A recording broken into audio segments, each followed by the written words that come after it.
Greetings, ladies and gentlemen, and welcome to Flat Rock Speedway, where tonight we will have a FARC doubleheader featuring the first race of the 2018 FARC Truck Series season, along with the second round of the FARC Super Series late models. 26 cars will be starting both features tonight. And here we have the FARC Truck Series lineup.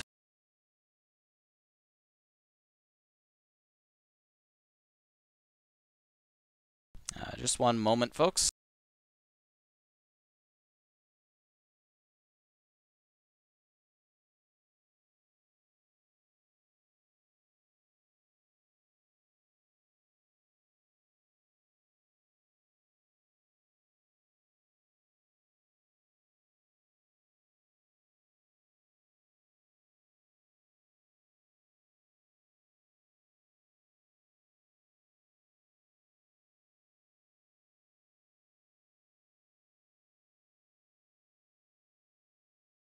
Yes, that is correct, but facing some technical difficulties right now.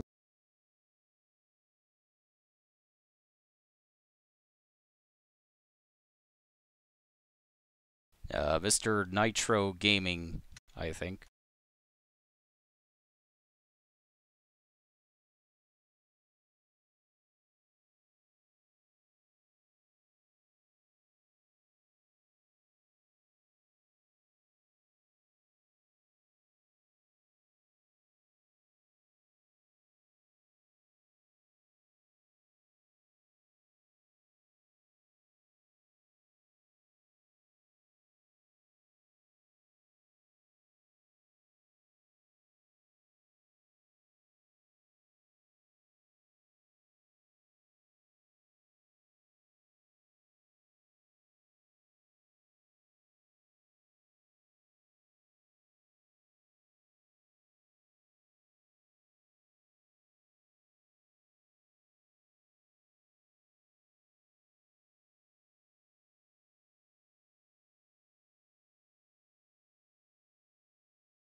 Alright, here we go.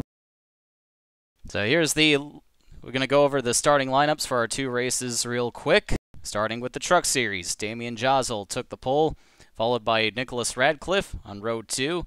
Our defending series champion, Michael McKinley, along with Archer Helms on his outside. But Helms will be starting on the pole tonight because Damian Josel rolled a 2 on the die. Therefore, the top two rows will be inverted. So Josel, our fast qualifier, will start fourth. Starting fifth in the number 58 is John Bennett. Sixth, number 71, Colin McNaught. Number 7, Eddie Vera, who won at this track last year in controversial fashion as he spun the leader in order to do that. Eighth is Montgomery Carlo in the 52. Ninth, Kyle Pitts. Starting 10th, Casper Spector in the 24. Starting 11th in the 1X, Judson Tate. Number 12, number 326, J. Hiram Jennings.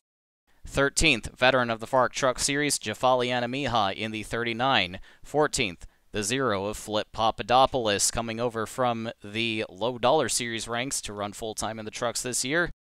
15th, Corbin Bannockburn, who recently had a couple of embarrassing outings, failing to qualify in the FARC Low Dollar Series. 16th is Zach Denman in the 707. 17th, Derek Dudding, running the trucks full-time again this year. Then it's Rebel Denman 18th. 19th, Danny Johnson in the 99. 20th, Barry Woods, Diddles the Clown in car number 420. 21st, Lenny Coltrane in the 77. 22nd, Lowell Beaver. And starting behind him in 23rd, the number 50 of his teammate, Buddy McGinnis. 24th, Josel Perez in the 78. 25th, Art Gordon in the 49. And rounding out the field will be Jefferson Washington in the 00. Failing to qualify will be Lou Kirk, Scott Jackson, Dale Clow, Flip Papadopoulos' teammate in the 6, and Alex Radcliffe, teammate to his brother Nicholas Radcliffe.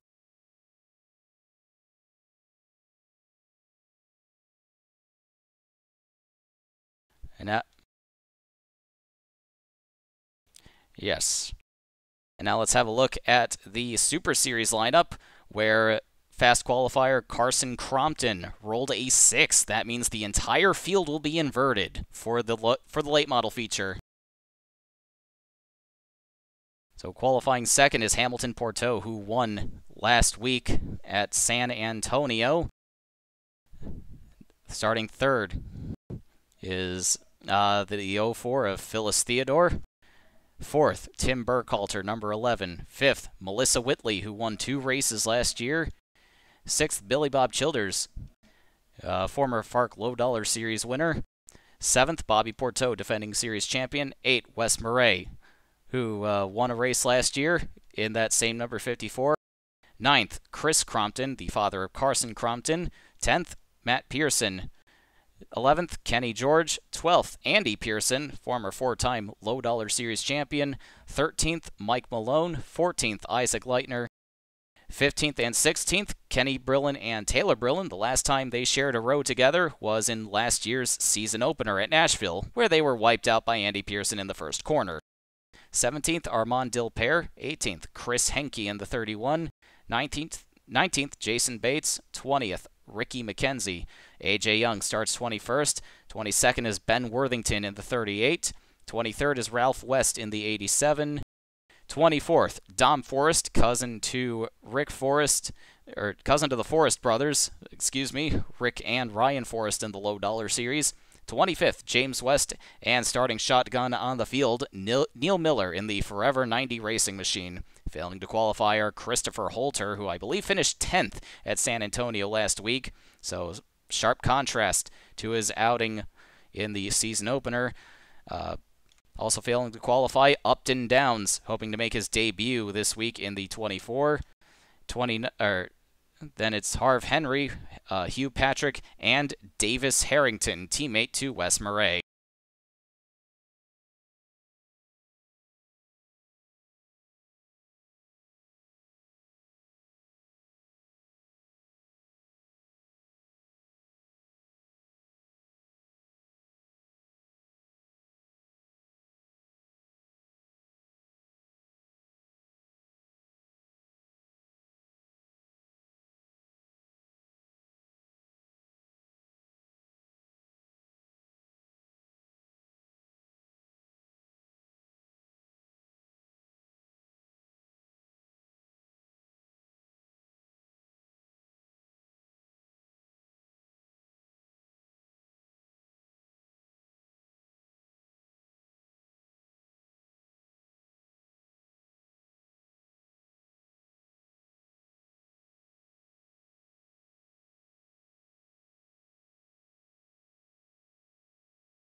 Messages. Alright, can people hear the stream now?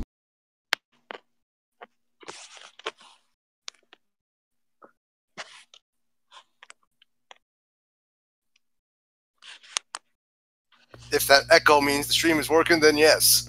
Alright. My apologies. Hopefully the images were enough to clue you in on what was happening. Yes, it's working fine now.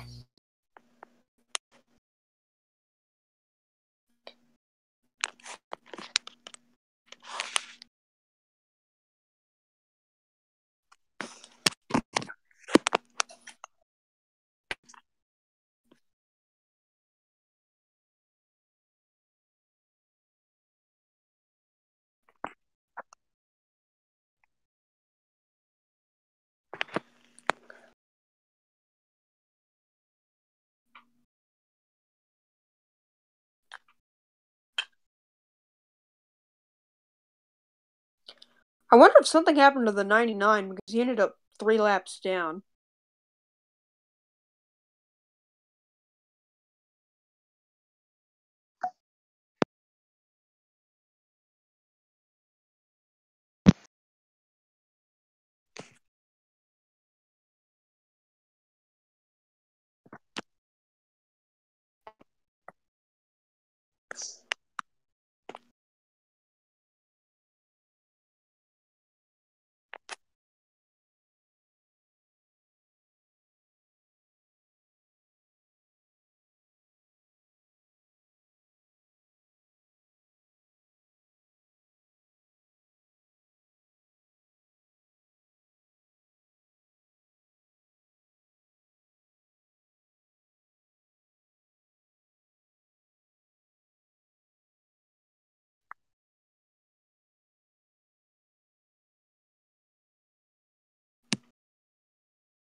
Okay, now I can't hear anything. Now I can't. No, I can't hear you specifically now in stream. Can you hear me? Now I can. I can hear you in the stream.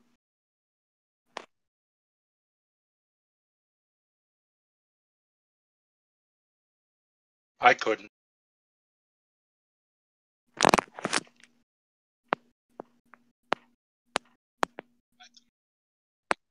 No, I don't.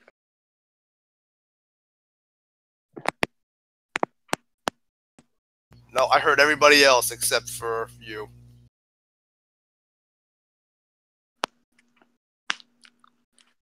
Alright, how about now?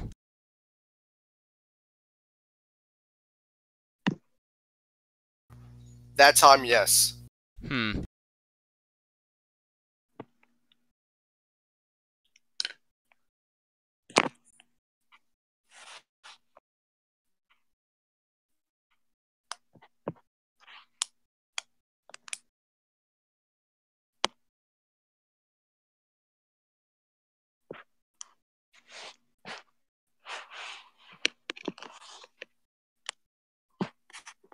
Please stand by while we have technical difficulties.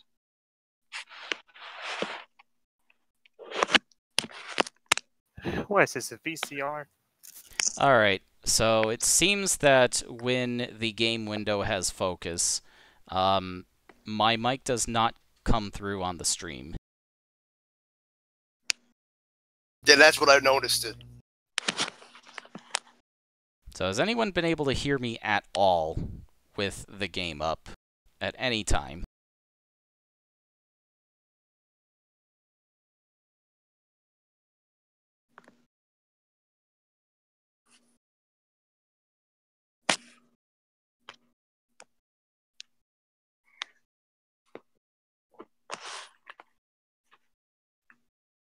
Hello? I hear you. I hear you now. Okay. Hear you loud and clear.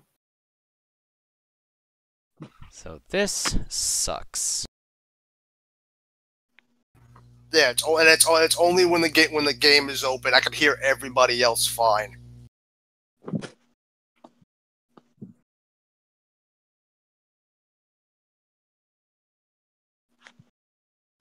Good evening, Colin.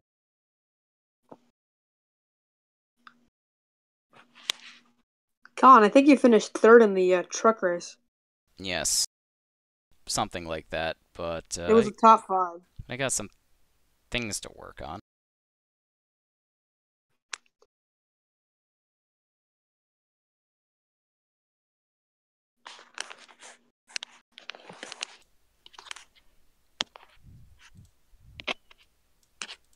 Hello, hello. Okay, so taking it off of push to talk allows me to speak when the game window is up. So, fortunately, you're going to have to deal with that. I really do not like voice activation, but that's what we're working with right now.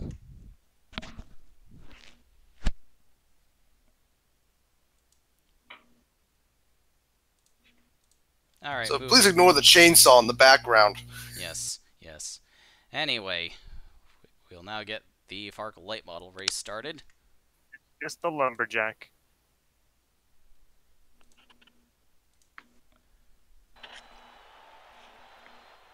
And once again, the entire field will be inverted for the late model race. So therefore, our slowest qualifier, Neil Miller, will be starting up front alongside James West. Fast qualifier, Carson Crompton will start all the way at the back alongside Hamilton Porteau, last week's winner at San Antonio.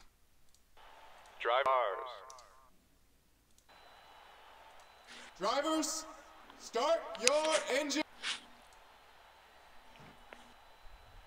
Pace car getting ready to pull away for 60 laps of the FARC Super Series Round 2 at Flat Rock Speedway.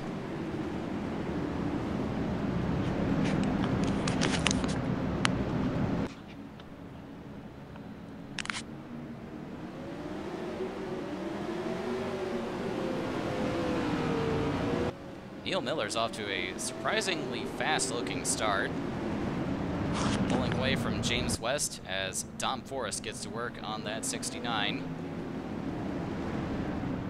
Nice. I haven't seen Neil this good since the 2014 Regional Cup. We got issues. Back. First, it was Ricky McKenzie being turned into the infield, but we had a bigger incident towards the back. Looks like it involved Kenny Brillen in the 20. Yep,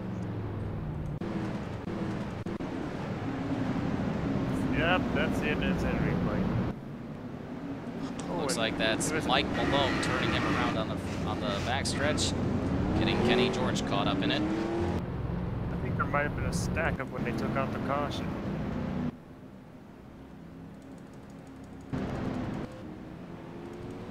We've got the field trying to sort themselves out back here. Isaac Leitner has taken to the pit lane in the 71.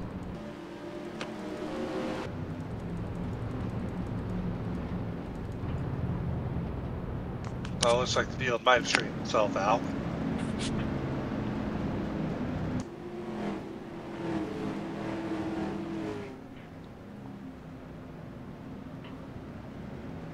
Is that Comic Sans? Yes, that just might be Comic Sans on the 90.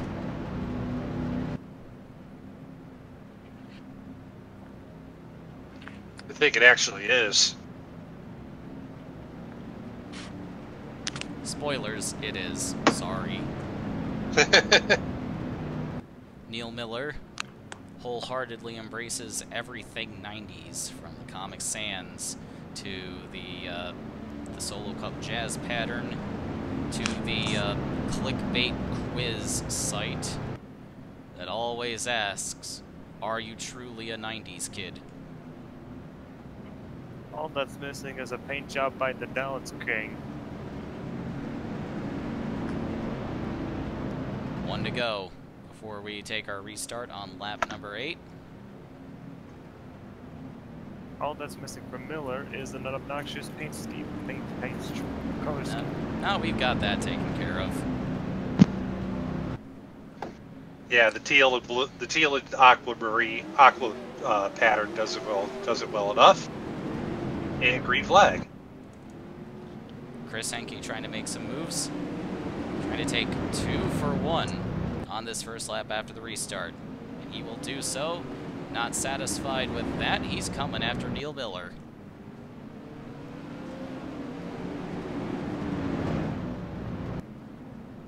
New leader, Chris Henke in the 31.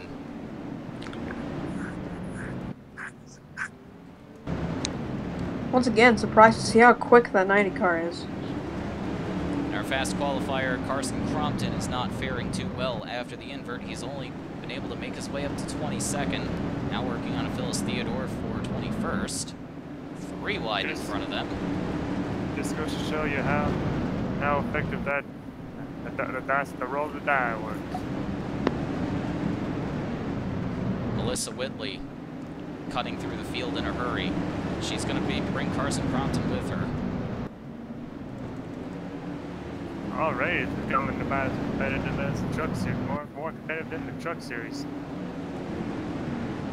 42's coming through the field pretty quickly as well. That is Hamilton Porto in car 42. And he's already broken into the top 10, running behind his brother Bobby, who I believe won at this track last year.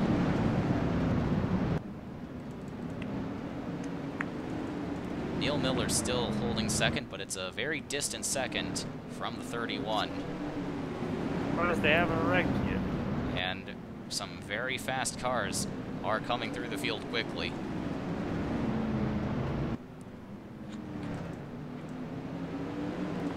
Dom Forrest holding station on the outside, trying to hold off Ben Worthington. Here comes Andy Pearson. Andy Pearson in the 2 making some moves. Looks like he's about to put the bumper to the 38. Trying to get him by. I think he did just boot him out of the way there. Almost looked like last season where he did that to the Bruins in the first corner of the very first lap. Andy Pearson not afraid to use that bumper indeed. Now he's gotten himself up into second. He's got a lot of work to do. Wes Beret and Bobby Porto are going to follow him on the bottom. 31 right now with a 3.5 second advantage. Ben Worthington and Dom Forrest now falling through the field quickly. Carson Crompton's come to life all of a sudden while our backs were turned. He's going to be making his way up to 5th. So that car really came to life in these last few laps. Must have a long run set up.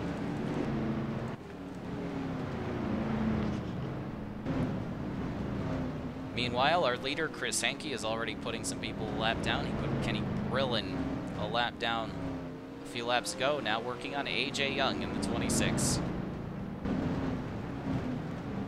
Who's surprisingly being rather gracious.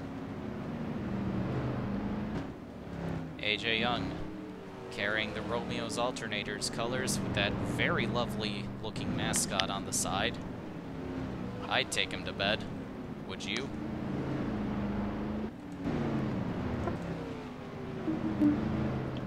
Look, Andy Pearson is overtaken. Yeah, there's one a lap down here.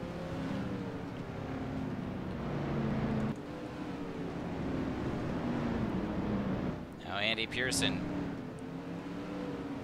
working on putting AJ on the lap down himself. Also gets by pretty easily. I think it may have made contact with AJ Young. Mike Malone has taken 4th from Bobby Porto.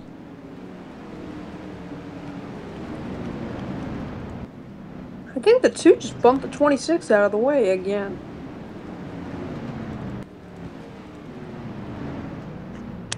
Here comes Hamilton for 2. So it looks like we're starting to see the field sort itself out after the full invert. But the main beneficiary of the invert is still Chris Henke, who would have started deep in the field otherwise. That 2 car though is catching him. Down at 2 seconds.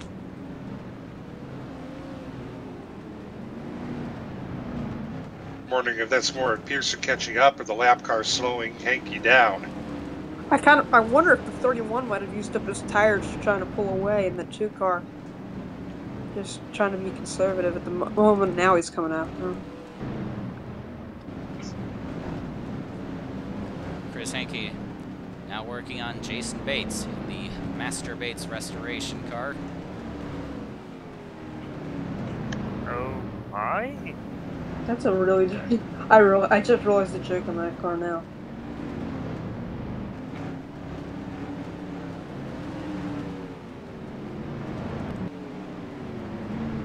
Got to be the most fortunate / unfortunate sponsorship I've ever seen. No, that would be Derek Dunning's tampon sponsorship from 2012. A logo that I need to recreate at or rather update at some point, What, the Eversorb logo? possibly.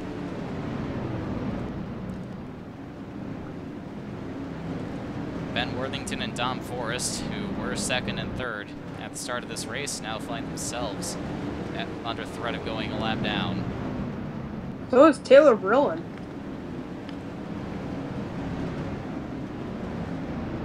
31's lead now reduced to 1.5 seconds. Andy Pearson is catching as Hankey is caught in lap traffic hell. That's always fun.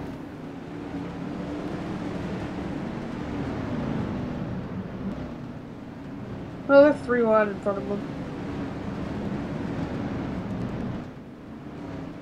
Oh god, they're going to go 3 wide. They're still going 3 wide. Look out, Chris Hankey. Chris Hankey not doing too bad of a job dealing with these lappers. 20 And there laps goes to go the- already. And there goes the 90 car lap down. We've had just the 1 caution at around lap 3, where Ricky McKenzie and Kenny Brillen were caught up in spins. The only car out of the race at this point is Isaac Leitner. Must have been a mechanical problem because we saw him pull off, but I don't think he ever came back on the track. And now Pearson's- Pearson hounding Taylor Brillen, trying to get around her, put her a lap down. About 15 laps to go. I don't know if Pearson can catch him. These 2 cars running side by side, the 9 and the 36, are holding Pearson up, stopping him from catching the 31. Speaking of the 31, he's about to lap. Is that Dopair? And now we've got Chris Hankey coming up on Matt Pearson, running 13th, trying to put him a lap down. But Matt Pearson not being a very gracious backmarker. Could this have anything to do with... Yeah, no, there's no way that's happening at all. Nah. Oh, the 2 almost Sun's wrecked not it up. holding up. Sun's not holding up the leader for Dad. No. Here he comes, though. He's less than a second. Still got the 9 in front of him, though. Got the bad boys there. There's James West. James West going 2 laps down. Brillen now finally sliding up and out of the way, but almost into the side of the 04.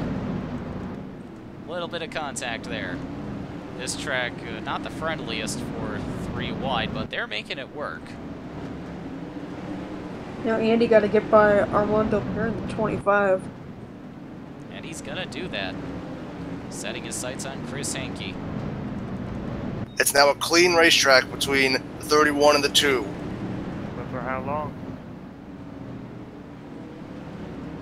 And he doesn't have a lot of time to do it either.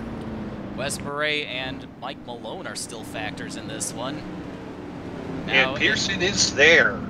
Now it's a But so is clean the track. 54. It's a clean track between the top 4. And there goes Pearson making the move to the inside. He's got him. Coming to 7 laps to go. New leader's gonna be Andy Pearson. Mike Malone in the picture as well. Hankey's still fighting, but he's He going to used get the held up. 66 as a pick to get around the 31. The low line is definitely where you want to be on this track. We've seen a lot of passing done there as opposed to the higher grooves. Hankey's holding off the 5 right now. Those are, that's Ricky McKenzie and Melissa Whitley that have just gone a lap down. 10 cars on the lead lap now. Pearson working on 10th place. Kenny George, who was caught up in that lap 3 wreck.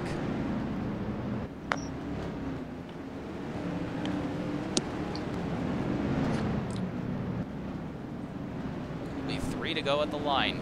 Pearson's got about a 5-car length lead. Hankey trying to hold off Mike Malone for second.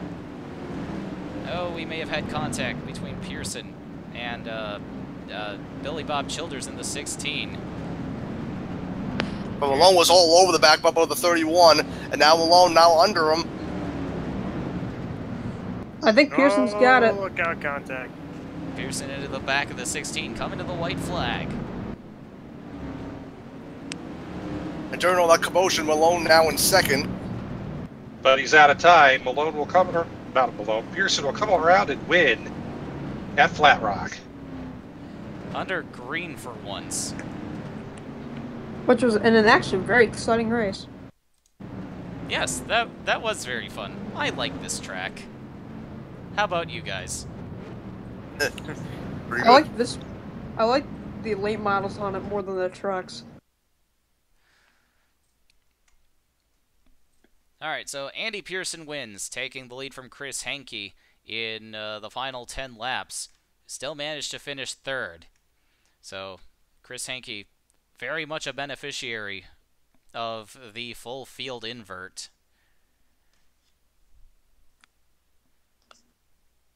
Neil Miller, the pole sitter, finished 18th.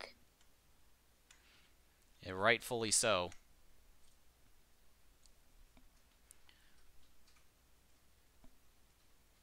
So, Carson Crompton in the 48, our fast qualifier, rallied back to finish 7th. Tim Burkhalter was the last car to finish on the lead lap.